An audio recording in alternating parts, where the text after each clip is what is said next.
Hello hi friends, welcome to my channel. చాలామంది video చూస్తున్నారుగా subscribe చేసుకోవట్లేదండి. దయచేసి సబ్స్క్రైబ్ చేసుకోండి మై ఫ్రెండ్స్. భారత శ్రీలంక టీ20 సిరీస్ మరికొన్ని గంటల్లో తెరలేనుంది. జూలై 27న పల్లకిల వేదికగా జరగనున్న తొలి టీ20 భారత్ శ్రీలంక జట్లు తలపడుతున్నాయి. ఈ మ్యాచ్కు ముందు శ్రీలంకకు ఊహించని షాక్ తగిలింది. ఆ జట్టు స్టార్ పేసర్ బినూరా పెడ్రోనో అనారోగ్యం కారణంగా టీ20కి దూరమయ్యాడు. ఛాతీలో ఇన్ఫెక్షన్ కారణంగా బెర్నాడో ఆసుపత్రిలోకి చేరాడు. ఈ విషయాన్ని శ్రీలంక క్రికెట్ ఎక్స్ వేదికగా వెల్లడించింది. అతడి స్థానంలో ఆల్రౌండర్ రమేష్ మొండిసను స్టార్డమ్ ప్లేయర్గా శ్రీలంక క్రికెట్ ఎంపిక చేసింది. ఇప్పటికే భారత్తో టీ20 సిరీస్కు స్టార్ పార్ట్ బౌలర్ నునాన్ తుషార చమీరాల గాయపడ్డారు కారణంగా దూరమయ్యారు. ఇప్పుడు బెర్నాడో కూడా దూరం కావడం శ్రీలంకకు గట్టి ఎదురుదెబ్బ అనే చెప్పుకోవాలిగా.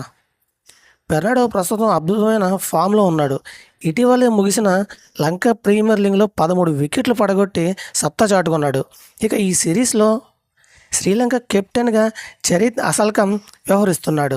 వనీద్ అసరాగా కెప్టెన్సీ బాధ్యతల నుండి తప్పుకోవడంతో అసల్ఖాన్కు జట్టు పగ్గాలు లంక క్రికెట్ అప్పగించింది. మరోవైపు భారత్ జట్టును సూర్యకుమార్ యాదవ్ నడిపిస్తున్నాడు. రోహిత్ శర్మ స్థానంలో భారత్ జట్టు కెప్టెన్ సూర్యకుమార్ను బీసీసీఐ నియమించింది. ఇది ఫ్రెండ్స్, వీడియోస్ లైక్ చేయండి, షేర్ చేయండి, తప్పకుండా మన ఛానల్ సబ్స్క్రైబ్ చేసుకోండి.